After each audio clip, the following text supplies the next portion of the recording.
Word. All right, welcome everybody. Help me keep an eye, and I think there he comes again. All right, let's see if he gets in this time. Paul's trying to get in. All right, so what I want to share with you guys, first of all, is anybody working on codes? I don't see anybody who's probably working on codes except for probably Paul. And by the way, I am still trying to, get some kind of better software for us, or find a solution to the Torah solve thing, so everybody can be on board. But in the meantime, as far as methodology, and sometimes you have to do some research. This is a good example. I've been recently looking at the Arco volume. If you guys don't know what that is, I did do a video on here recently on last week on YouTube. It's a writing that two guys put together in the 1850s. But it's based on documents that they had access to in Constantinople at a mosque and also at the Vatican. And the thing about it being at a mosque, this information being at a mosque, fits in historically to what we know actually happened when the Ottomans came through there and took over. They did not destroy any of the records. They just preserved them, especially all the historical stuff. So it's quite fascinating to look at that historically. But what I want to look at tonight, really interesting to me, there's Margie, because of not only does it corroborate what we know about Yeshua and about the crucifixion, the resurrection, but also it brings some other details, not extra in the sense that it's adding to anything, but slight details that is mentioned there that a forger wouldn't be necessarily aware of. Very, very subtle details that are very important. Uses of words, Latin words. There's a good example in what we're about to look at. It's a translation from Latin to English. But there's a certain point in there where you see a Latin word which is used there, which we have a word, the very same word in English, and it made its way over to the English translation, telling us that it's probably it comes from a Latin translation. That fits to what we know about the document, right? We can see the very same thing in the use of a Greek word from the Baal Shem Tov's Hebrew Matthew. Baal Shem Tov was a Jewish rabbi who got into a vicious debate with the Catholic Church. And so what he did was he translated a Greek copy of the New Testament into Hebrew, and he used that as his document to debate with. And so some of the words from the Greek managed to make it over to the document, and that's how you can tell it was from a Greek translation. It kind of malingers over, as you'll see there. But there are other details as well with this document that stand out to me. One being that the exact date of Yeshua's birth is given, and also the exact day of his death. Very fascinating to me. We're going to see that in here as well.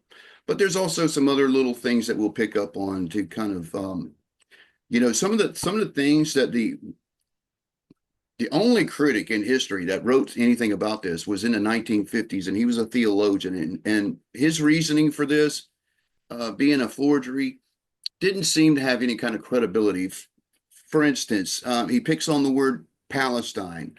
Okay, so this would have been translated from from Latin into English, sometime in the first 200 years of this document, which fits into the historical, what we know historically of when Judea, and by the way, Israel was never called Israel in ancient times. There was a people called Israel, but the actual land was called Judea or Galilee, right? So when it was changed to Palestine was under Emperor Hadrian in 135. This fits right in there with that. So the fact that the translator later, probably to be historically correct, right, uses the word Palestine. Now, I don't think that that's a reason to discount this as not being legitimate. Also, another reason is they say that Pilate seems to be very pro-Christian, almost as if a Christian wrote this. Very weak, very weak argument, and I don't agree with that either. Now, some of the provenance that we can glean from this is a very opening part of this document talks about the actual historian who documents this, and then of course, like I said, there's copies made of this. Historians would have done that to put in other libraries. The one we're reading is obviously in English. The original is in Latin, but it mentions who this man is, and he actually had connection to Jerusalem. He was there with Pilate. He died in the very year Yeshua did, 31 AD, right? And he was wrapping up his work, which was called The History of Rome in English, and he produced, which is 2 volumes, and he produced these 2 volumes right at the end of his life there in 31 AD. And somehow this fits right into there, as if we can't go and research that. I haven't been able to pull that, by the way. I can only find it in Latin. If any of you guys are able to find that, I would really love to see that in English, by the way. All right, so I'm talking about the writings of Pilate. Now, just to set this up on some of the facts, we're going to go to the Bible. I'm going to go to Matthew 27 and look at something here first before we look at this. So you'll have a run in knowledge, a recollection of the very day that Yeshua was crucified. Now, this particular point here, from the 6th hour, there was darkness all over the land until the 9th hour. We see the very same thing in Luke 23, the very same thing. I'm not sure if that went over. Very same thing. The 6th hour, there was darkness all over the earth until the 9th hour. And then the sun was darkened, and the veil of the temple was rent in the midst, right? Reason why I want you to remember that, and of course, we could read some 51 passages in the gospel about Pilate. So you should be pretty familiar with, Pilate's interaction with Yeshua. This, on the other hand, I don't think you are familiar with. So I want you to see if we could glean anything, if we can determine whether this is a forgery, if this is just a bunch of crap, or is there anything that indicates it's historical? And the reason, we would want to do this, especially if we're going to try to develop a code from this information, is you want to vet it, right? You want to know that what you're working on is actually real, right? In other words, so the original author. You guys are really quiet. I hope I don't put you to sleep. The original author here is, or the historian, is Marcus Valerius Paterculus. He lived between was born 19 BC and died in AD 31, right after, this is right at the time Yeshua died, right? So it fits right in there. Interesting thing about him is that he wrote this, which is interlinear Greek, but is basically the history of Rome, the Roman history, okay? And one of his relatives, and I don't know where, I forgot where I saw that, one of his relatives that has the same name actually replaced Pilate. This particular historian actually worked under Pilate. He was a soldier under Pilate. Pilate was also a soldier from Caesarea, and he commanded a legion. He had his own men, right? And this man would have been associated. He also had fought in some of the wars battles that Pilate did. So just some back history on who we're talking about here. All right, so I want to go to the actual document and read this for you guys. If you guys have any questions or any comments while I'm reading this, just stop me if you don't mind. Any questions? Yeah, I wanna know why I've never heard of these things before. How did you I had get in on this? I Like the had Gamaliel and this? well, Zen Garcia had done a study on this, and that's when I first had discovered this. And because we have the internet, we can actually go and research some of these things and verify. For instance, the exact date of Yeshua's death. Pilate gives it in this document. He talks about what happens on that day and when it is on the Julian calendar, and it fits right along with what we know about the Maseroth and when Yeshua was crucified. So there's all these little details that I don't think a forger would know. Somebody 100 years ago would not know. Somebody, they don't have the internet. They couldn't really go and fact check things, right? So if the man says that he pulled this out of Valerius Paterculus, the history of Rome, then I have to believe that until I can go and pull that for myself. Apparently, we can. There are like collegiate level publications online. A lot of them are in Greek and Latin. I haven't been able to find one that's in the English yet. It's all So pretty fascinating, it is very fascinating. It's very I'm fascinating. And it surprised also I haven't makes heard sense. more about it. It makes sense that this now the other documents that we look like the first one we did was Gamliel.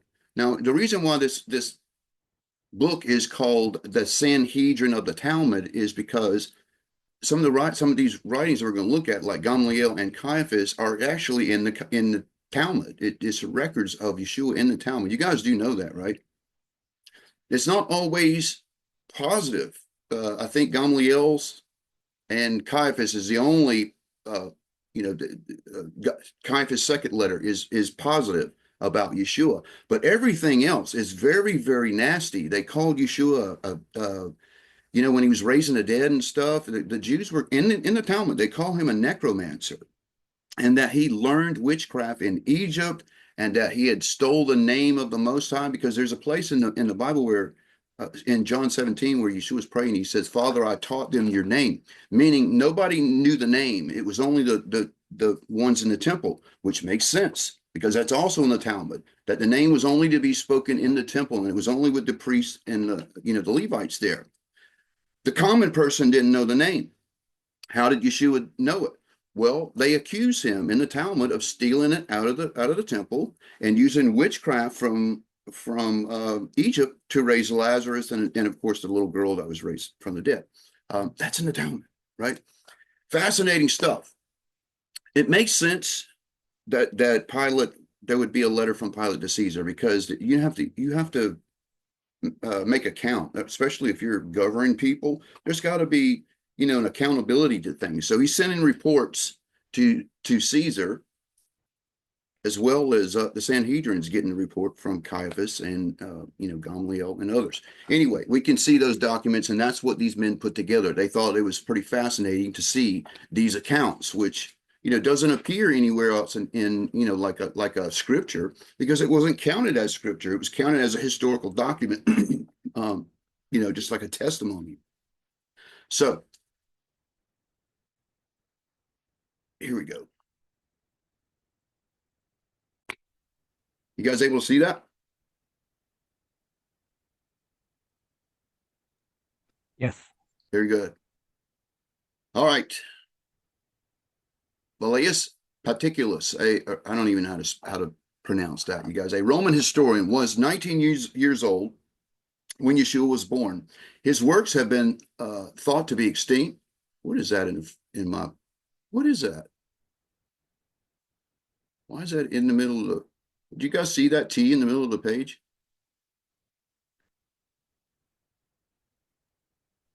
Yeah, we did. I don't know why that was there. It wasn't there before.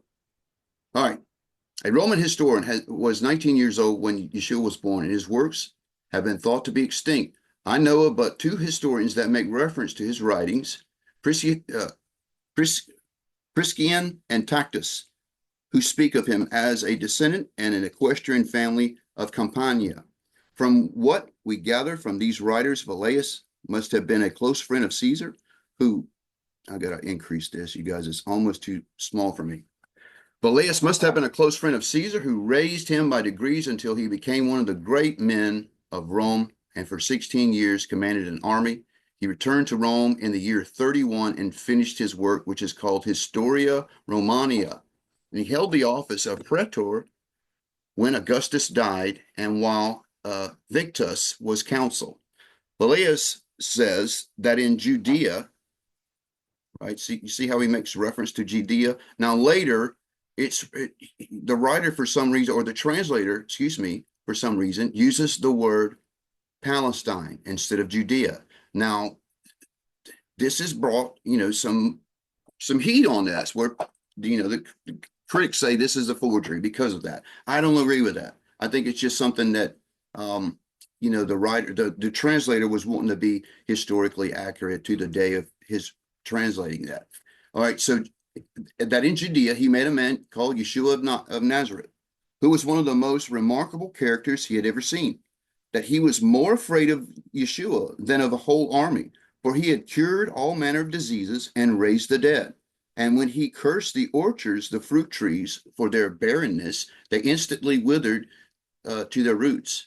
After referring to the wonderful works of Yeshua, he says that although Yeshua had such power, that he did not use it to injure anyone, but seemed to always incline to help the poor. Valerius says that the Jews were divided in their opinion of him, the poorer class claiming him as their king and their deliverer from the Roman authority, and that if Yeshua could raise an army and give it the power, he could sweep the whole world in a single day. But the rich Jews hated him and cursed him behind his back and called him an Egyptian necromancer, though they were afraid of him as of death, right? And so this is the historian. I think he's saying this is in volume 2, or there's 2 volumes of his writing, and maybe this is page 72. And he says that they found this in the Vatican of Rome. Okay, so that's the official. If anybody knows how to cite this actual book, that's the information there, right? So here's the actual letter. To Tiberius Caesar, Emperor of Rome, noble sovereign, greetings. The events of the last few days in my province have been of such a character that I will give the details in full as they have occurred, as I should not be surprised if, in the course of time, they may change the destiny of our nation. For it seems of late that all the gods have ceased to be propitious. I am almost ready to say, cursed be the day that I succeeded Valerius Fallacius in the government of Judea. For since then, my life has been one of continual uneasiness and distress. And on my arrival at Jerusalem, I took possession of the praetorium and ordered a splendid feast prepared, to which I invited the Tetrarch of Galilee with the high priest and his officers. And at the appointed hour, no guest appeared. Do you guys know why that is? Why no guest appears? Why the Jews did not show up? It tells you in the Gospels, right? They couldn't eat with pagans, right? Somehow Pilate didn't understand that or didn't know that. And he says, this I consider to be an insult offered to my dignity and to the whole government which I represent. A few days after, the high priest, I can't even read that, deigned to pay me a visit, and his deportment was grave and deceitful. He pretended that his religion forbade him and his attendants to sit at the table of the Romans and to eat and offer libations with them, but this was only a sanctimonious seeming, for his very countenance betrayed his hypocrisy. Although I thought it expedient to accept his excuse, from the moment that I was convinced that the conquered had declared themselves the enemy of the conquerors. And I would warn the Romans to beware of the high priest of this country. They would betray their own mother to gain office and luxurious living. And it seems to me, of the conquered cities, Jerusalem is the most difficult to govern. So turbulent are the people that I live in momentary dread of an insurrection. I have not soldiers sufficient to suppress it. I had only 1 centurion and 100 men at my command. I requested a reinforcement from the prefect of Syria, who informed me that he had scarcely troops sufficient to defend his own province, and initiated thirst for conquest to extend our empire beyond the means of defending it. I fear will be the cause of the final overthrow of our whole government. I live secluded from the masses, for I did not know what those priests might influence the rabble to do. Yet I endeavor to ascertain as far as I could the mind and standing of the people. Among the various rumors that came to my ears was one in particular that attracted my attention. A young man, it was said, had appeared in Galilee preaching with a noble unction a new law in the name of God that had sent him.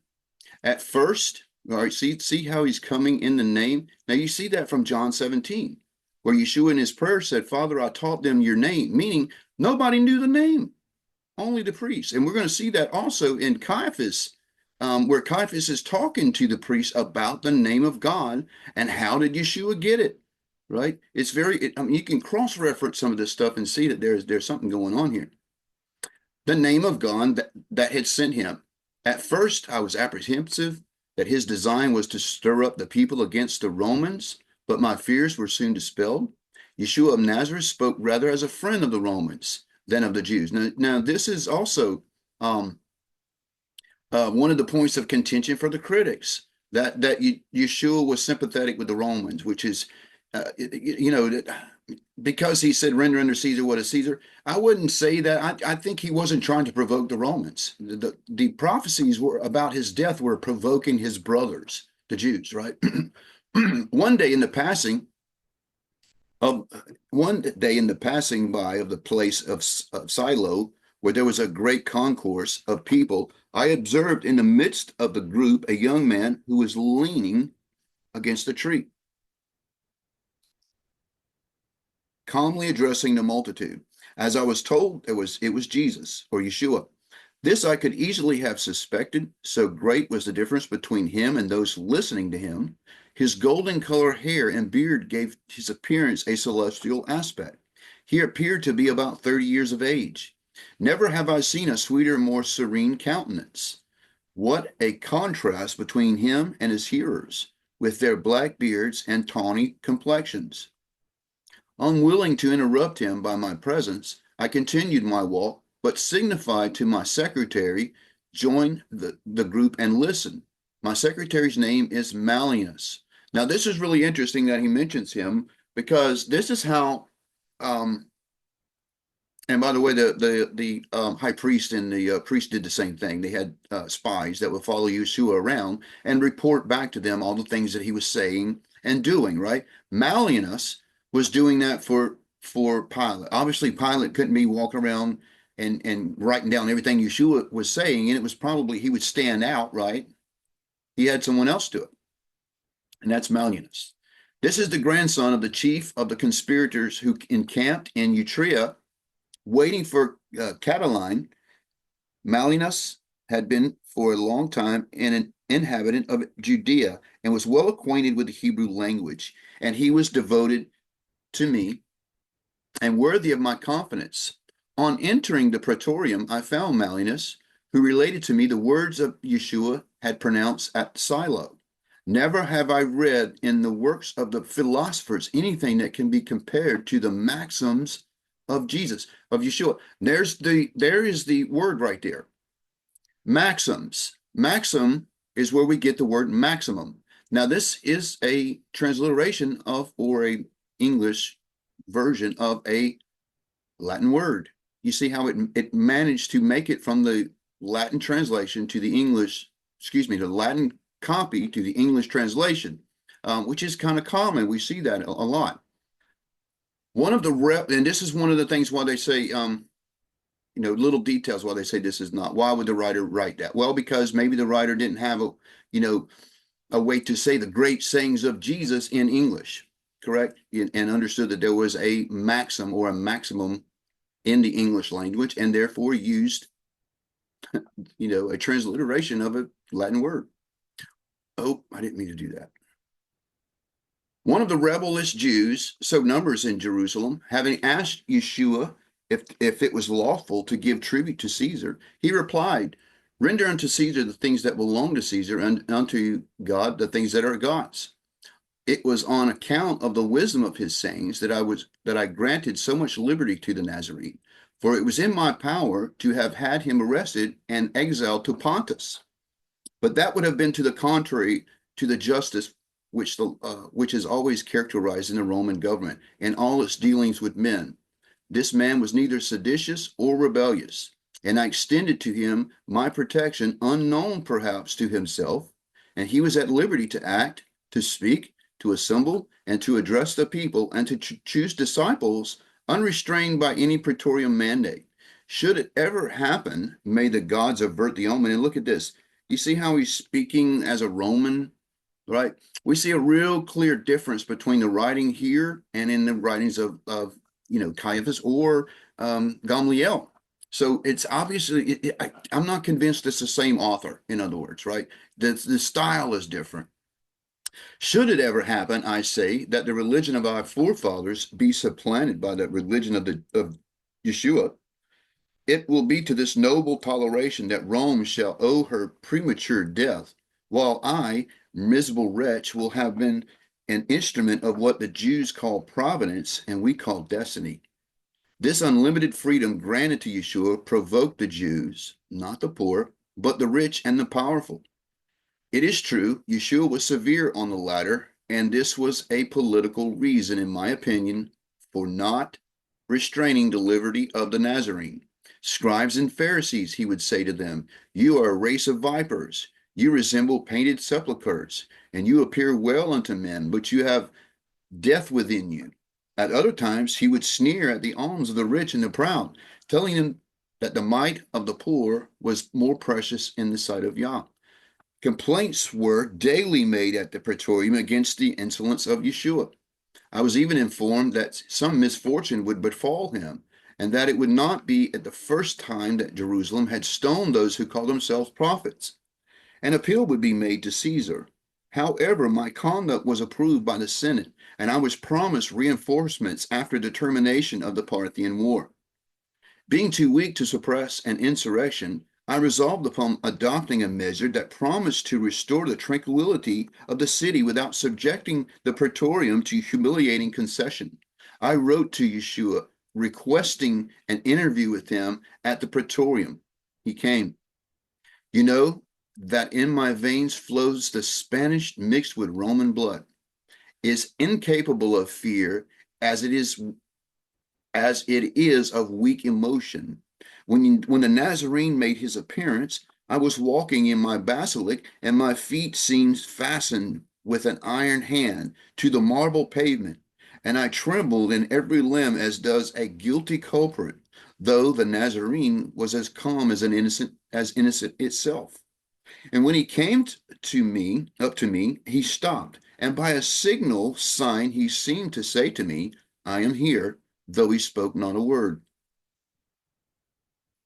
For some time I have contemplated with admiration and awe this extraordinary type of man, a type of man unknown to our numerous painters who have given form and figure to all the gods and heroes. Again, another, speaking like a Roman here. There was nothing about him that was repelling in its character, yet I felt too awed and a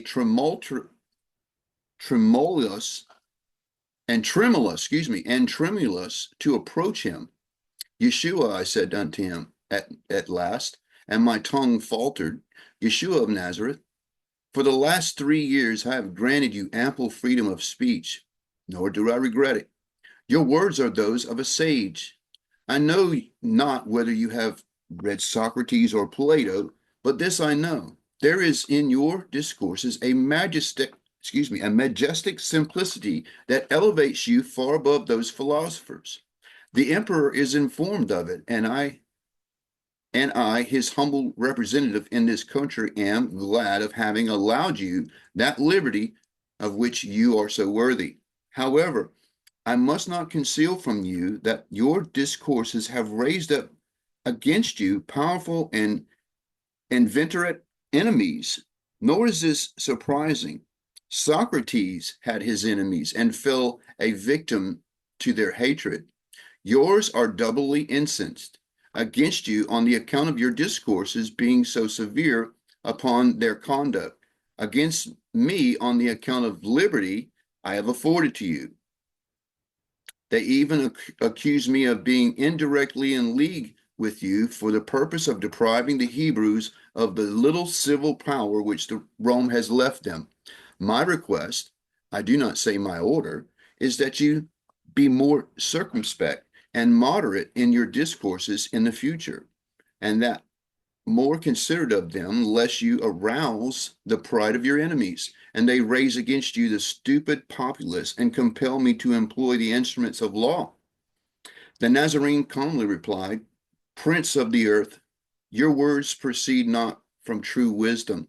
Say to the torrent to stop in the midst of the the mountain gorge, and it will uproot the trees of the valley. The torrent will answer you that it obeys the laws of nature and the Creator. God alone knows whither flow the waters of the torrent. Verily I say unto you, before the rose of Sharon blossoms, the blood of the just shall be spilt.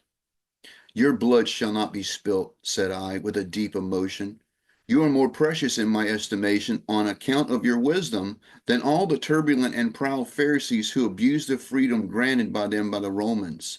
They conspire against Caesar and convert his bounty into fear, impressing the unlearned that Caesar is a tyrant and seeks their ruin. Insolent wretches. They are not aware that the wolf of the Tiber sometimes clothes himself with the skin of the sheep to accomplish his wicked designs.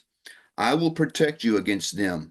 My praetorium shall be an asylum, sacred both day and night. And Yeshua carelessly shook his head and said with a grave and divine smile, When the day shall have come, there will be no asylum for the Son of Man, neither in the earth nor under the earth. The asylum of the just is there, pointing to the heavens. That which is written in the book of the prophets must be accomplished. Now to me, you guys, this is in the style of Yeshua, which is clearly different than Pilate here, right? He's speaking differently. It flows in the way that in the language that Yeshua spoke. Young man, I answered mildly, you will oblige me to convert my request into an order. The safety of the providence which has been confided to my care requires it. You must observe more moderation in your discourses. Do not infringe my order. You know the consequences. May happiness attend you. Farewell. Prince of the earth, replied Yeshua. I come not to bring war into the world. But now watch this, you guys. Here's really something interesting. Now this is Yeshua talking. Prince of the earth, replied Yeshua, I come not to bring war to the world, but peace, love, and charity. I was born the same day which Augustus Caesar gave peace to the Roman world. Stop right there. Now, this is really important right here. He just told us he was born on the very same day that Augustus brought peace into the world. Now we can go and cite that, right? Now I'll go ahead and tell you, this is called Pax Romana. Pax Romana. Now Pax Romana happened. You guys know the story of Cleopatra and Mark Antony and Cleopatra. Pax Romana. Octavian, who was Augustus Caesar, right, defeated Mark Antony and Cleopatra in the Battle of Actium on September 2nd, 31 BC. Now, I know what you're saying. Well, Jesus wasn't born 31 BC. Now, this is another point that some of the critics say, well, it can't be. Yeshua is not saying that he was born on the exact day, 31 BC.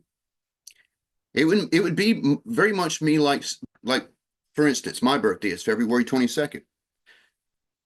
George Washington, the president, was also born on February 22nd. So when I say I was born on the same day that President George Washington was born, I'm not saying I was born in the 1700s. Everybody follow? It's like saying I was born on 9/11. Everybody knows what 9/11 is, and I'm born on a date after a 9/11. Does that make sense? That's what Yeshua was telling Pilate. He was giving him a Roman reference so he would know, Pilate would know the exact day. Pilate would have known historically when Pax Romana was. Everybody followed. So what can we glean from this? Yeshua was born the 1st of September between 6 and 4 BC. Now, it would be interesting to get on Stellarium and look and see where the stars line up for this. But also, the thought that what's going on in that time in the beginning of December. You guys know what's in the stars at that time. In other words, what would the three wise men be seeing when they're coming to Jerusalem, right? September time. September rounds, Sukkot, right? But that's a little bit. This is at the beginning of the month, so it's beginning of that moon cycle. Sukkot will be around full moon. So when Yeshua was born, okay, so whatever was in the stars that the Magi would have seen would have been in the sign Leo, and would have been moving toward Virgo. So Virgo, the Virgin, is in the sky, and in September. So it makes sense. It lines up exactly to what we know, or what many have suspected, based on what we can pull out of the Bible, right? We can see that. Interesting. September time. Right. Now, that's the birth of Yeshua. I thought that was an interesting point. An interesting point of this document was that Yeshua himself actually tells you that he was born on the same day which Augustus Caesar gave peace to the Roman world, Pax Romanus. Now, he's not saying it was the same exact day. He's just saying the same day historically, right?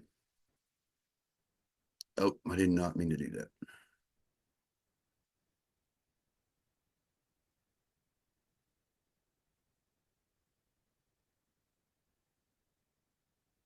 Okay.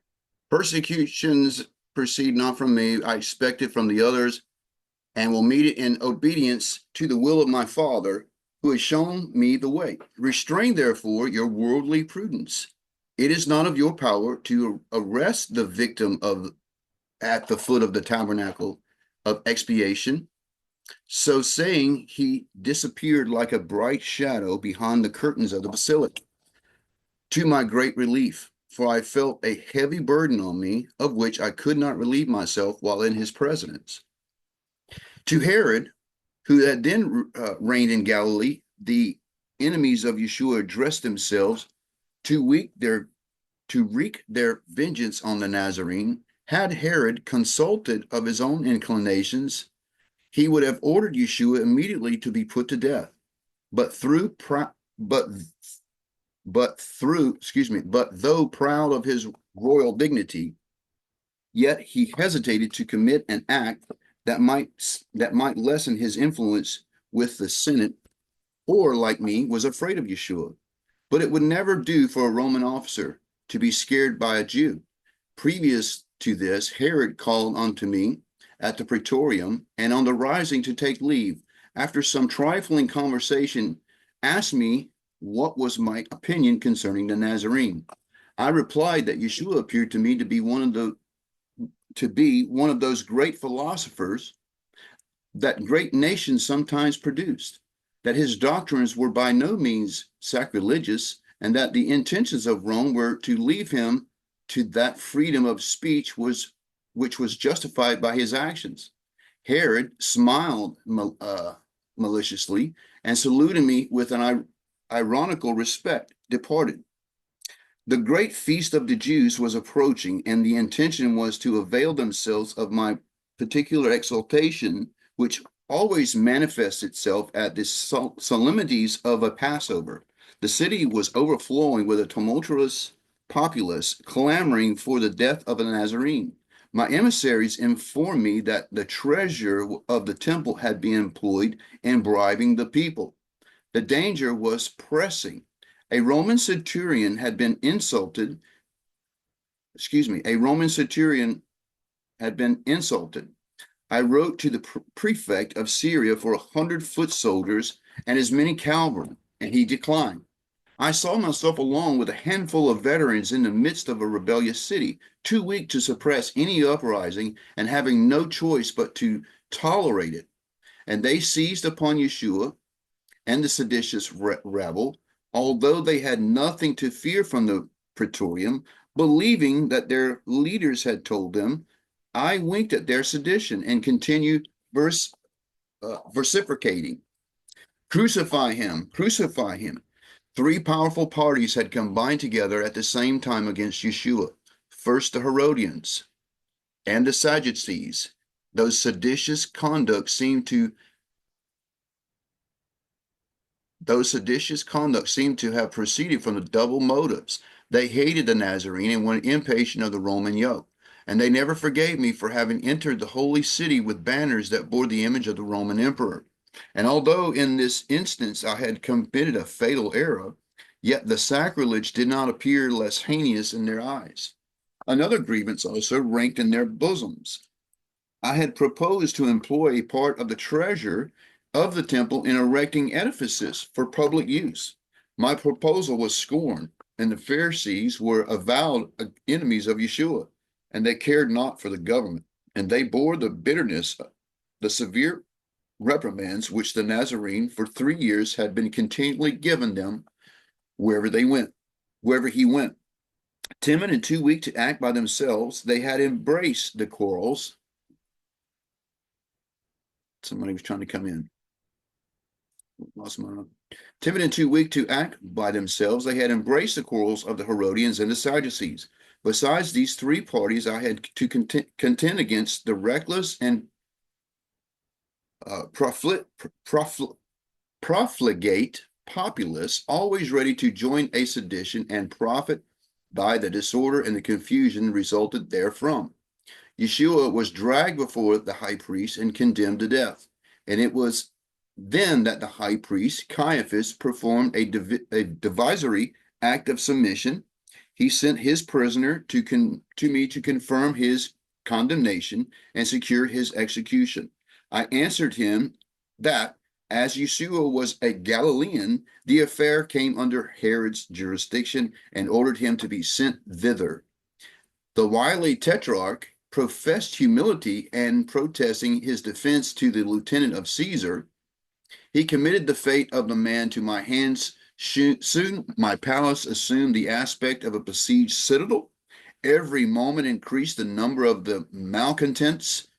Jerusalem was inundated with the crowds from the mountains of Nazareth, and all Judea appeared to be pouring into the city. And then he goes on to talk about his wife here. I had taken on, this is really interesting too, because we can see that I believe in the gospel, it mentions also that she had a dream, but he says it here. He talks about it, but he also gives us a really interesting foreboding prophecy, so to speak, in what she sees. Let's see if you can pick it up, right? I had taken a wife from the Gauls, that's modern day France, who pretended to see into the futurity. So he thinks that she pretends to see into the future. He's not exactly convinced that she sees into the future. Weeping and throwing herself at my feet, she said to me, beware, beware, and touch not that man, talking about Yeshua, for he is holy. Last night I saw him in a vision, and he was walking on the waters, and he was flying on the wings of the wind, and he spoke to the tempest and to the fishes of the lake, and all were obedient to him. Behold, the torrent in Mount Kidron flows with blood. The statues of Caesar are filled with Gemini. The columns of the interim have given away. The sun is veiled in the morning like a vestal tomb, right? So she's prophesied. The sun is veiled, right? She's seeing this in her dream. Ah, Pilate, Eve awaits thee. If thou wilt not listen to the vows of thy wife, dread the curse of the Roman Senate. Dread the frowns of Caesar. By this time, the marble stairs groaned under the weight of the multitude. The Nazarene brought back to me. I proceeded to the halls of justice, followed by my guard, and asked the people in a severe tone what they demand. The death of the Nazarene was the reply. For what crime? He has blasphemed, and he has prophesied the ruin of the temple, and he calls himself the Son of God, the Messiah, the King of the Jews. Roman justice, said I, punish not such offenses with death. Crucify him, cried the relentless rabble. The vociferations of the infuriated mob shook the palace to its foundations, but there was one who appeared to be calm in the midst of the vast multitude. It was the Nazarene. After many fruitless attempts to protect him from the fury of this merciless prosecutors, I adopted a measure a measure which at the moment appeared to me to be the only one that could save his life. I proposed that it was their custom to deliver a prisoner on such occasion, to release Yeshua and to let go and let him go free, that it might be the scapegoat, as they called it. But they said Yeshua must be crucified. Then I spoke of them of the inconsistency of their course as being incompatible with their laws, showing that no criminal judge could pass sentence on a criminal unless he had fasted a whole day, and that the sentence must be the consent of the Sanhedrin and the signature of the president of that court, and that no criminal could be executed on the same day his sentence was fixed. And the next day, on the day of his execution, the Sanhedrin was to review the whole proceeding. Also, according to their law, a man was stationed at the door of the court with a flag, and another a short way off on horseback, to cry the name of the criminal and his crime and the names of his witnesses, and to know if any could testify in his favor. And the prisoner on his way to execution had the right to turn back 3 times and to plead any new thing in his favor. I urged all these pleas, hoping that it might awe them to subjection. But they cried, crucify him, crucify him. I then ordered Yeshua to be scourged, hoping this might satisfy them. But it only increased their fury. I then called for the basin and washed my hands in the presence of the clamorous multitude, thus testifying that in my judgment Yeshua of Nazareth had done nothing to deserve death. But in vain, it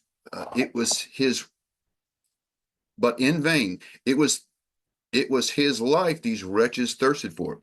It took me all to get that out. Now, this is very consistent with what the gospel says, right? What we just read there. Now, granted, this is what some of the critics say why this has got to be a Christian writing, because it seems to be taken from the Bible. I don't see it that way. Just like, the 4 Gospels, or Matthew, Mark, Luke, and John, they all tell the same story, but just in a little different way. And Pilate is doing the same thing. He's given his details on this as if, he seems to be a very credible, this seems to be a very credible testimony. Often in our civil commotions, I have witnessed the furious angers of the multitude, but nothing could be compared to what I witnessed on this occasion.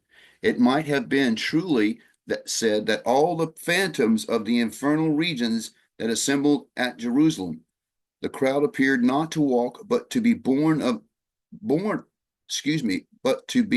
off and whirled as a vortex, rolling along in living waves from the portals of the Praetorium even to Mount Zion, with howling screams, shrieks, and vociferations such as never were heard in the seditions of Pannona and the tumults of the Forum. By degrees, and here's where we see another mention that we read in Matthew 27 and Luke 23 about the day being darkened, the sun being darkened, right? Look what he says here. By degrees, the day darkened like a winter's twilight, such as had been on the death of the great Julius Caesar. It was likewise the eyes of March. Now, I want to stop right here because this is important. What he's telling us about the day is a couple of things. He's telling the exact day, but he's also telling us that the sun was being darkened, and it wasn't normal. Why? Because it was likewise the Ides of March. Now the Ides of March is commonly known as March 15th, but historically it's connected with the full moon, which didn't always fall on March 15th. So Ides of March more commonly referred to as the full moon. So that's what he's saying here. By degrees, the days darkened like a winter's twilight. Such had been in the death of the great Julius Caesar. It was likewise a full moon, right? Now, interesting that Julius Caesar was killed many years before Yeshua. He was killed by the Roman Senate, but he's saying that Yeshua died on the very same day, the Ides of March, which have been basically it would have been the full moon of March. And on the Jewish calendar, that also fits. By the way, you guys, Passover on the calendar that I'm on, and I believe is the biblical calendar, is a lunar solar calendar, and that calendar rotates between April and March. So every year, one year Passover is in the full moon of March. The next year it's in April. It goes back and forth because of the oscillation of the rotation. Now this matches. This right here matches what we see from the scripture and what we know from the moon cycle. I, the continued governor of a rebellious province, was leaning against the column of my basilic, contemplating afterward the dreary gloom these fiends of Tartarus dragging to execution the innocent Nazarene. All around me was deserted. Jerusalem vomited forth her indwellers through the funeral gate that leads to Germanica. The air of desolation,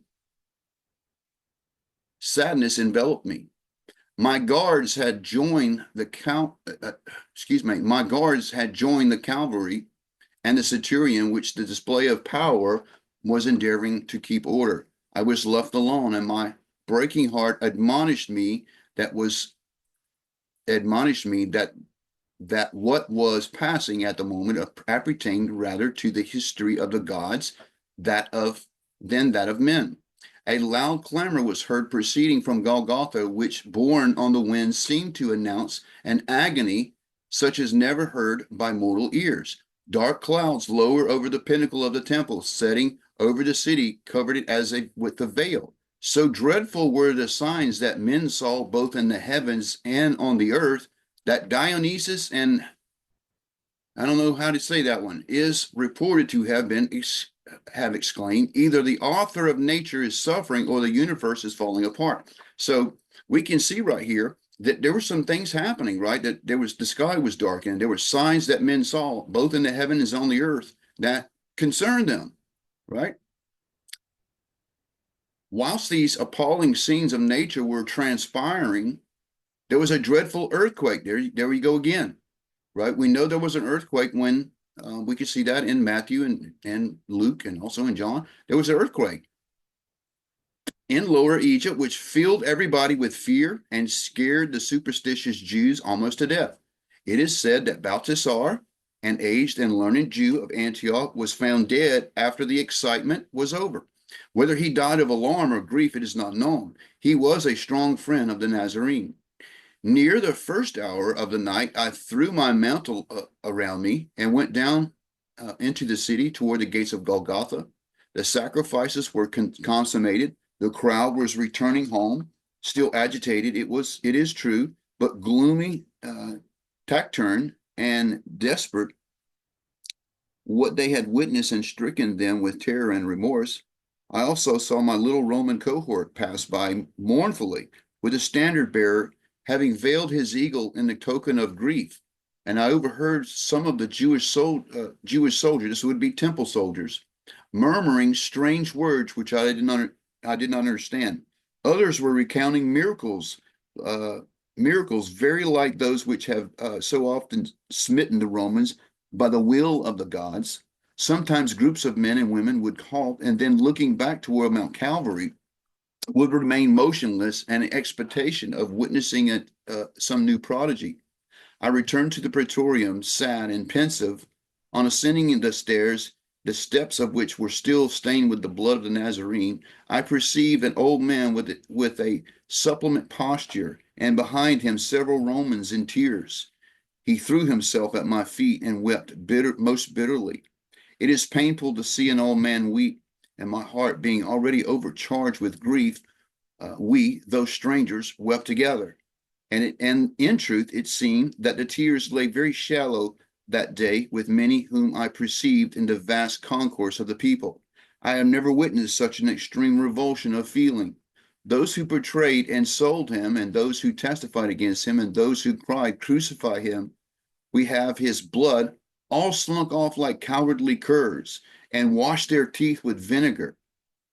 As I am told that Yeshua taught in the resurrection and the separation after death, if such should be the fact, I am sure it commenced in this vast crowd.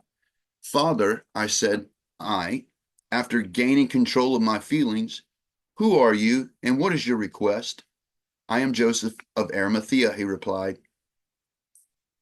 "and I come to beg you upon my knees with the permission to bury Yeshua of Nazareth."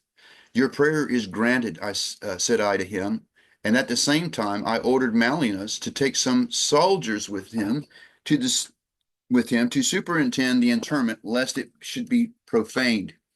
A few days after the sepulchre was found empty, a few days after the sepulchre was found empty, his disciples proclaimed all over the country that Yeshua had risen from the dead, as he had foretold. This created more excitement even than the crucifixion. As it is true, I cannot say for certain, but I have made some investigations of the matter. So you can examine for yourself and see if I'm in fault as Herod represents. Joseph buried Yeshua in his own tomb. Whether he contemplated his resurrection or calculated to cut him another, I cannot tell. The day after he was buried, one of the priests came to the praetorium and said that they were apprehensive, and his disciples intended to steal the body of Yeshua and hide it, and then make it appear that he had risen from the dead, as he foretold, and of which they were perfectly convinced. I sent him to the captain of the royal guards, Malchus, to tell him to take the Jewish soldiers, place as many around the sepulchre as were needed. Then if anything should happen, they could blame themselves and not the Romans. And when the great excitement arose about the sepulchre being found empty, I felt deep solicitude. I felt a deeper solicitude than ever. I sent for Malchus who told me that he had placed his lieutenant, Ben Isham, and 100 soldiers around the sepulchre. He told me that Isham and the soldiers were very much alarmed at what occurred there that morning. And I sent for this man Isham, who related to me, as near as I can recollect, the following circumstances. He said that at the beginning of the fourth watch, they saw a soft and beautiful light over the sepulchre, and at first thought that the women had come to embalm the body of Yeshua, as was their custom. But he could not see how they gotten through the guards. And while these thoughts were passing through his mind, behold, the whole place was lighted up, and there seemed to be crowds of the dead in their grave clothes, right? We see that also in Matthew and in Luke, right? The testimony that some of the people came out of their graves, right? We see that in John 18. I believe it's 18, where you can see the people coming out of the grave. All seemed to be shouting and filled with ecstasy, while all around and above was the most beautiful music I'd ever heard. The whole air seemed to be full of voices praising God. At this time, there seemed to be a reeling and swimming of the earth, so that he turned so sick and faint that he could not stand on his feet. He said that the earth seemed to swim under him, and his senses left him, so that he knew not what did occur. I asked him in what condition was he in when he came to himself, and he said he was lying on the ground with his face down. And I asked him if he could not have been mistaken as to the light. Was it not day that was coming in the east? And he said at first he thought of that, but at a stone's cast it was exceedingly dark. And then he remembered it was too early for day. And I asked him if his dizziness might have not come from being wakened up and getting up too suddenly, as sometimes had that effect. He said he was not, and he had not been asleep all night, as the penalty of death was for him to sleep on duty. He said he had not let, excuse me, he said he had let some of the soldiers sleep at the time, so some were asleep. And I asked him how long the scene lasted, and he said he did not know, but he thought nearly an hour. And he said it was hid by the light of day. And I asked him if he went to the sepulchre after he had come to himself, and he said no, because he was afraid that just as soon as relief came, they all went to their quarters. And I asked him if they had been questioned by the priest, and he said he had, and they wanted him to say there was an earthquake and that they were asleep, and offered him money to say that disciples came and stole Jesus. But he saw no disciples, and he did not know that the body was gone until he was told. I asked him what was the private opinion of those priests that he had conversed with. He said that some of them thought that Yeshua was no man and not a human being, and that he was not the son of Mary, and that he was not the same man as said to be born of the Virgin in Bethlehem, that the same person had been on the earth before with Abraham and Lot, and many times in many places. It seems to me that if the Jewish theory be true, these conclusions are correct, for they are in accord with this man's life, as it is known and testified by both friends and foes. For the elements were no more in his hands than the clay in the hands of the potter. He could convert water into wine. He could change death into life, disease into health. He could calm the seas, and he could calm the seas, still the storms. Now this is interesting here. Call the fish with a silver coin. Now, you guys, this is one of those points where you can tell the testimony is true, even though there's a detail different. You see what the detail is different here? It's a silver coin. In the gospel, it's a gold coin. Now, this would be an acceptable discrepancy here. Because he's not a firsthand, he didn't see this firsthand. He's getting these reports from another person. So it's sort of like the telephone game, when you whisper something in somebody's ear, and by the time it gets around the room, it's a little different. Same kind of thing. The detail changed. Instead of a gold coin, it's a silver coin. So that, in my opinion, is an acceptable, and more, and for that fact, a likely discrepancy, right? Because he's getting this second hand or even third hand. Now I say, if he could do all these things, which he did, and many more, as the Jews will all testify, and it was doing these things that created this enmity against him. He was not charged with criminal offenses, nor was he charged with any violating of any law, nor of wrongdoing of any individual in the person. And all these facts are known to thousands as well by his foes and by his friends. I am almost ready to say, as did Mallinus at the cross, truly, this was the Son of God.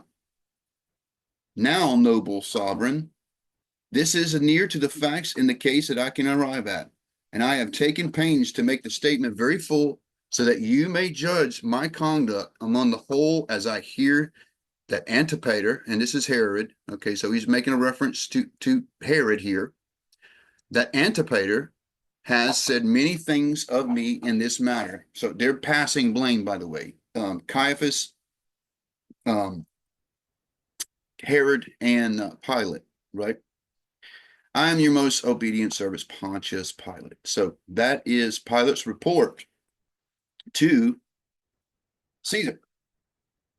Very, very interesting read, and I think brings credence. It's also very cohesive with what the Bible says. It doesn't embellish a lot of it. If somebody's going to forge something, you would want to bring something, especially if you want to sell books, you want to bring like some sensation into this stuff, right? And none of that. It's very straightforward. It's basically it's in line with what Matthew, Mark, and Luke and John have, right? It fits in. That's what I mean by cohesive. It doesn't appear to me to be a forgery. And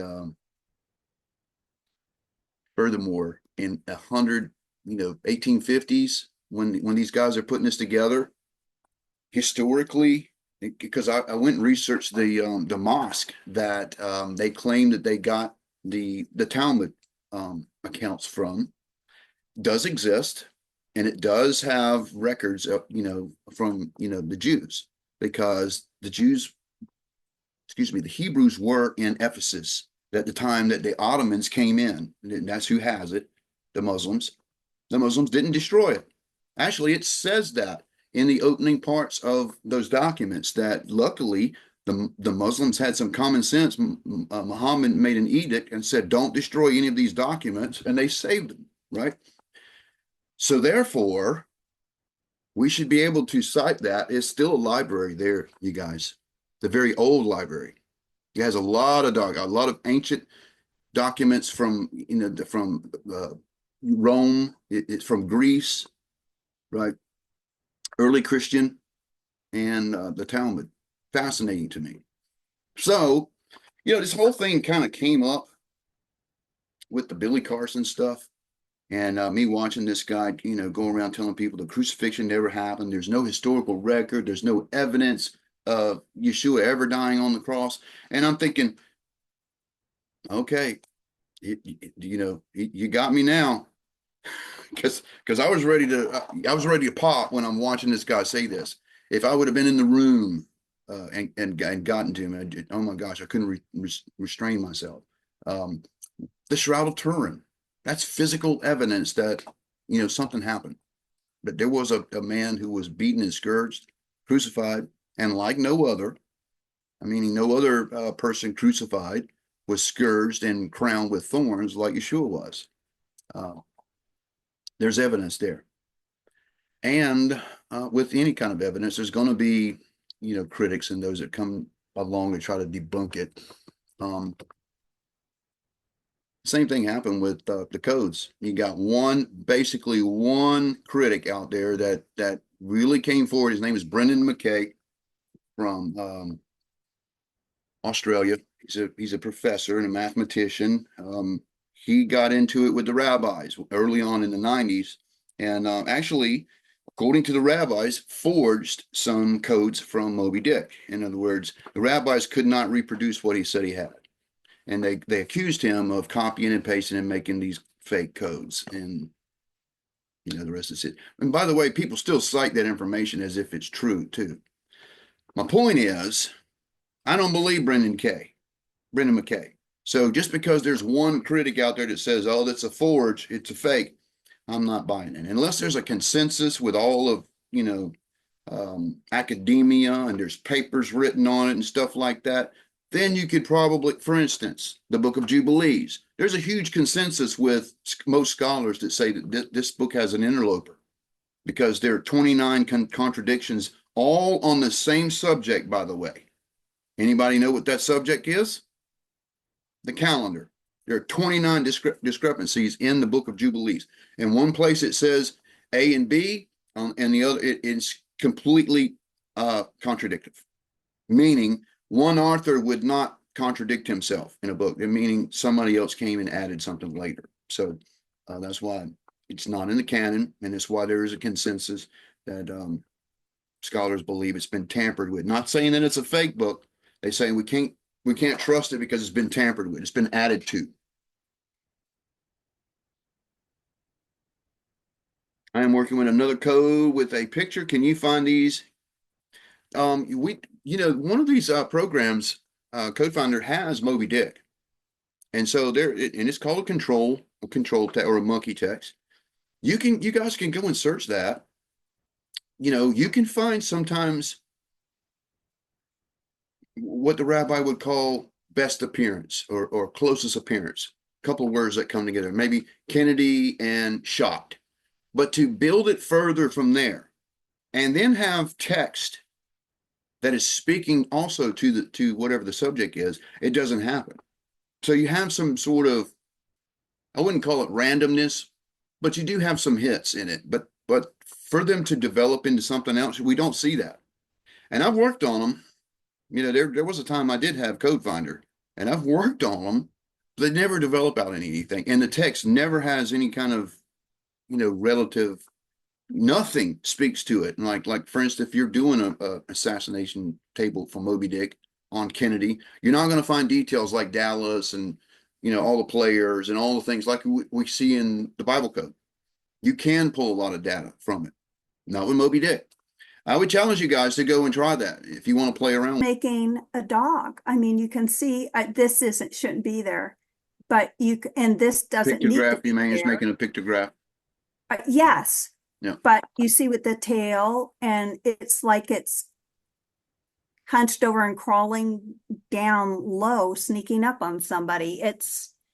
And this is about a bullet, and it'll just show that you need to put a bullet in its head, I guess. And it tells the story. I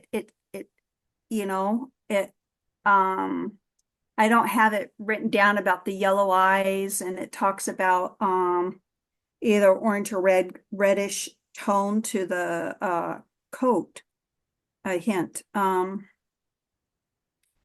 So there's a little bit of that in there, even though they've been known to be black. But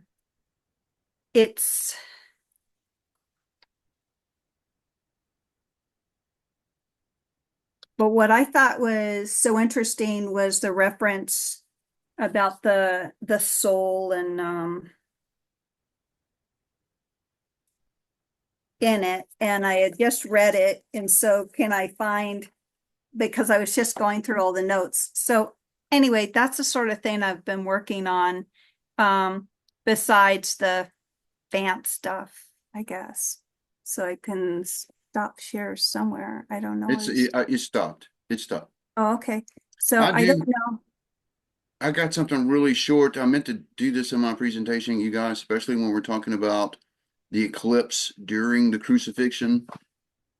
Another piece of evidence that I think brings credence and another aspect of this and proving that the Bible can be verified and vetted. Velikovsky kind of suggested that we do this with this cross-referencing of cultures. Now, if the sun is eclipsed unnaturally during the crucifixion, you guys, for 3 hours, Jerusalem's not going to be the only people to see it, right? Other cultures are going to see this. So Velikovsky said that we should check these other cultures. Now, here's a really interesting presentation about the Chinese record. I wanted to play this before. Now, remember, March. We're talking about March. All right. Remember the Ides of March. So here's a Chinese record of the exact time that Yeshua was on the cross. Now, this is real. This is not made up. This is all can be cited, okay? I thought this was fascinating when I first learned of this. I'm going to play this to conclude what I just presented to you. Record in the astronomy record. Here is a typical record in the astronomy records of the book of the Han Dynasty. And it's actually dated the 9th of March, 5 BC. And translated, it reads, in the second month of the second year of Jianping, the comet was out of Altair, which is a star, for more than 70 days. Imagine a comet in the sky for more than 70 days. And the Chinese say it is said that comets appear to signify the old being replaced by the new. Altair, the sun, the moon and the 5 stars are in movement to signify the beginning of a new epoch, the beginning of a new year, a new month and a new day. Now, Altair is a star in the constellation of Aquila. And Altair is the brightest star in the constellation of Aquila. And the Chinese astronomers said this comet that appeared for more than 70 days came out of this star. Or that's how it appeared to them. It's the 12th brightest star in the universe. It's the brightest star in this constellation. And it says in the astronomy records the appearance of this comet undoubtedly symbolises change. The extended appearance of this comet, more than 70 days, indicates that this is of great importance. Now, if you calculate more than 70 days from the 9th of March, it'll bring you into around mid to late May. So this thing was in the sky from the 9th of March to around the middle or the late May, which is the warmer time of the year for Israel. We've always said as a church that Jesus was not born in December because it was too cold. The Chinese, not knowing what they were observing, saw a comet in the sky for more than 70 days from March through to May. By the way, you guys, this fits in with the nativity story. He's talking about the birth of Yeshua first. The historical record from China that there was something in the sky for a long time that these three wise men were following on the other side of the globe. And by the way, I believe it is a globe. All right. So they're following this thing, right? The Chinese record reports this. The end of March in Israel is the beginning of summer. And it goes all the way through to October. Here's another record in the Chronicles of Emperor Guangwu. It's dated 31 AD. Translated, it reads, summer, 4th month of the year on the day of Renwu. The imperial edict reads, yin and yang, darkness and light, have mistakenly switched, and the sun and the moon were eclipsed. The sins of all the people are now on one man. Pardon is proclaimed to all under heaven. The Chinese had no idea about Jesus in 31 AD. No Christian missionary would have gone to China because Jesus had just... You guys, when the sun and the moon, he's talking with he's in a Chinese language, right? We're looking at this in the English. He says the yin and yang switch, the sun and the moon switch. Now, and it's eclipsed. Now, this is impossible at a full moon time. Okay, so Yeshua died in Ides of March, and the sun is eclipsed, and it's not natural because the sun and the moon are in opposite places according to the earth, right? So there's no way that there could be a eclipse. Something unnatural happened that caught everybody by surprise. Just died. There weren't any Christian missionaries. And yet in their soul, in their spirit, they recorded this incredible statement in their history of the latter Han dynasty. And in their soul, they said this mysterious, unexpected darkening of the sun. The sins of all the people are upon one man, and pardon is proclaimed to all under heaven. They didn't know what they were writing. And it says here in the Annals number 18 of Gui Hai, eclipse on the day of Gui Hai, man from heaven died. They had no idea what they were writing. But the Holy Spirit would have spoken to those Chinese astronomers and the emperor, and in their soul, in their heart, they sensed that this unexpected darkening that lasted for 3 hours had something to do with a man in heaven dying, from heaven dying, and pardon for the sins of the world. The Bible tells us it was about the 6th hour and there was darkness over all the earth until the 9th hour. 3 days later, the Chinese recorded a rainbow that encircled the sun like a halo. During the reign of Emperor Guangwu on the day of Bing Yin of the 4th month of Janwu, a halo, a rainbow encircled the sun. And that's found in the history of the latter Han, Annals number 18. And that is the resurrection of Jesus Christ. And I put it to you this morning, folks, that the ancient Chinese recorded the date of Christ's birth, the date of his death, and the date of his resurrection.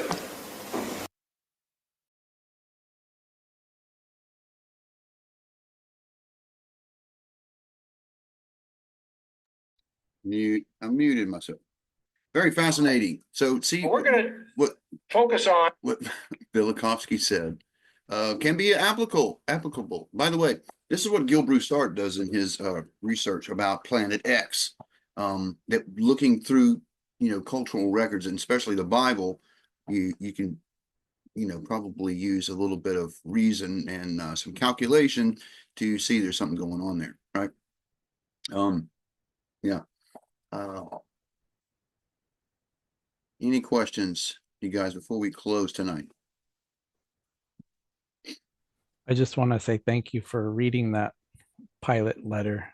That wasn't an easy read, was it? No, because of the way the words are, they're very big words in there. The other letter from voicifications, the voicification.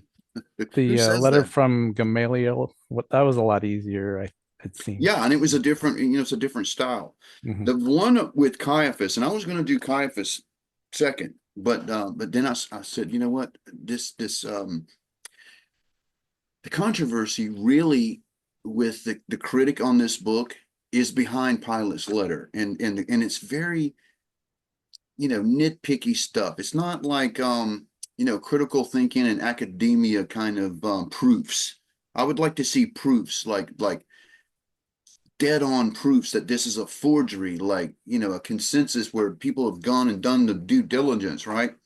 The guy that wrote a book, saying that this was a forgery, never went to Constantinople and verified or anything like that. And so, I have a hard time thinking that it's a forgery. It doesn't feel like that. It doesn't flow like it is. Right. It seemed to follow pretty closely to the Gospels, right, in my opinion. And normally with a forger, there's something sensational that they're trying to bring to for instance, the gospel of Jesus's wife, right? Saying that, and so somebody wrote this based on, the gospel of Philip and Thomas, where Yeshua was recorded as, kissing Mary on the mouth, right? And then they turned that into, oh, well, Yeshua had he was probably with Mary, right? Not his mother, the other Mary. There were 4 Marys, by the way. That's sensational, and it doesn't jive with what the Bible says. You can just feel it in your kind spirit. of the thing I would expect a forger to do, to bring something that's sensational, that sells, because otherwise, why would you do it? Right? Yeah. You're just going to corroborate, right? And you're going to, I suppose it's possible that somebody would just corroborate, but why go through the trouble just to I don't know. Yeah. I do like the way it flows. I like the way he describes Yeshua. It's a very beautiful writing. It amazes me how your voice holds out. Yeah. Well, the thing was, I'm looking down on my computer screen, and with my glasses, it's at such an angle, I had to adjust my computer screen. It was really kind of hard for me to read. It wasn't flowing right. Anyway, it came out good. The next one will be the words of Caiaphas, and he writes 2 letters. And this is really interesting. By the way, what Pilate wrote, he sent immediately after crucifixion. He sent it to Caesar. He wasn't the only one. There's a report from Herod, because they're all accusing each other. You'll see in Caiaphas's account, he makes a reference of Pilate, because he doesn't he makes him out to be a hero, not Pilate. Caiaphas makes himself out to be a hero of the people, and he was really trying to protect the people, and that Pilate was so bloodthirsty for Yeshua's blood that we couldn't do anything. He was basically like, we couldn't stop Pilate from killing him. We know that's not true, right? So you can see that in the language of Caiaphas in the first letter. He's basically trying to shift the blame from him, that he wasn't malicious, and he had no hatred toward Yeshua. He was just doing what was good for the people, and it was really Pilate that was bloodthirsty, right? And then he writes a second letter. Now, his two letters happen very close to each other. The first one is written before Yeshua was crucified.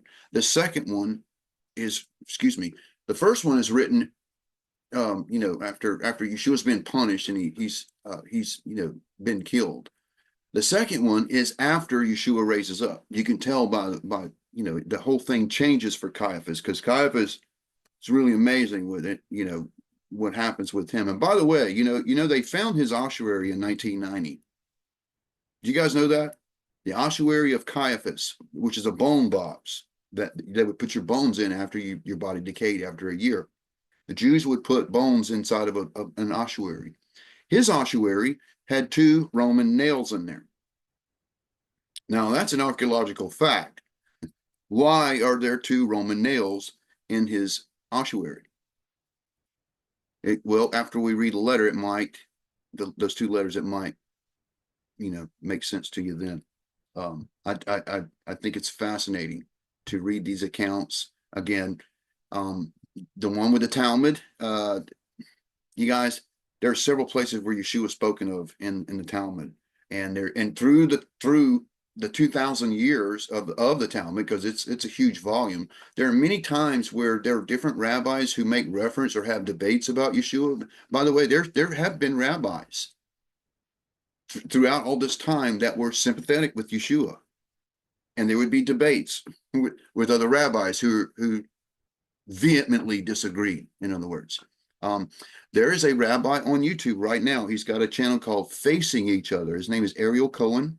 He is an Orthodox Jew, and he has a unique perspective, very much like Gamliel, and Gamliel in the letter, but also Nicodemus. He's one of those kind. He's very sympathetic of Yeshua. He actually approached the what they have in Israel now, where they're trying to put together Sanhedrin and also this Noahide group.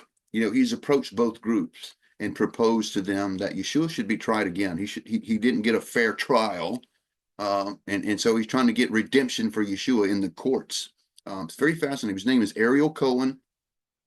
Facing Each Other is his channel. You guys can find him. He's speaks with a thick accent, but good stuff. He also does Bible codes, by the way. He discovered Yeshua, I think, through studying the codes. So there have been Jews throughout history that actually believe Yeshua is the Messiah. And incidentally, I think Nehemiah Gordon does too, secretly. He gets a lot of flack from his friends and people on YouTube that he's just a Karaite Jew. He hangs around Christians, and his best friend is a Christian pastor. He knows a lot about and has been studying the New Testament a lot. I really believe that he's a closet Christian. And the reason I say that is because I actually know, is a good friend of mine, a guy that's in the same kind of situation. He's an Orthodox Jew. If he came out publicly that he believed in Yeshua, he would be exiled in his community and even in his family. So he is a secret believer, right? And he's a rabbi. He has a synagogue, believes in Yeshua. That's amazing. Now, we have been trying to convince him to come out of the closet, so to speak, not to make some kind of gay reference or anything, but to come forward and to be a light, being a bold soldier for Yeshua. It's been kind of difficult because he will lose everything, you guys. And Zev Porat has the same testimony. Zev lost everything when he started following Yeshua, his whole family. This guy the same thing will happen. And so me and the people who know him intimately like that, it's watching him and because he's only been a believer for a couple of years. So he's still a baby Christian, though he's very learned. I mean, in that time, he has consumed the Bible like it was, a steak dinner. And he knows a lot, but he's still a baby Christian. Okay. And I'm able to witness his growth and his walk. I've been trying to talk to him about the two sticks coming together, the Judah and Ephraim, and hoping that he would see the connection here with my relationship with him and others like me with him, that the two sides coming together is what the Bible actually prophesies is going to happen in the end days, right? Um, it's an honor to be his friend. I think he's a very good man. Very, very. I mean, you talk about religious. This guy, I went swimming with him one time. We went to a river in Florida, and he was in full like Jewish garment, like head to toe. You didn't see no skin on him. It was like he was wearing like a scuba. You know how they wear the skin suit? That's how he went swimming. So very modest and typical of his beliefs. And it makes me laugh. And so some of the things he does. Anyway, I don't know how I got to talk. Oh, I know it was Ariel Cohen. Anyway, there's plenty of Jews that believe in Yeshua. They're just, some of them are not very public about it. All right. Anything else, you guys, before we close? I didn't mean to get off on a rant there toward the end. Nope. All right. And let me pray us out, and we will see you guys in the next class. If you chatting there, I didn't see the chat. Let me go and check that. Repeat whose name? Ariel Cohen. Let me write it down. Ariel Cohen is his name. His channel is called Facing Each Other on YouTube. Facing Each Other. He's an older man with a big white beard. Soft spoken. All right. All right. Love you guys. Let me pray for you, and we will see you in the next class. I'm just so thankful, Father, for each and one of these students. Father, go with them this week. Keep them protected. Nurture them in your word. Speak to them, Father, on an intimate level. Keep them safe from the enemy. Bring them back at the appointed time. I ask this in Yeshua's name. Amen. All right, you guys. Be blessed this week. We'll see you in the next class.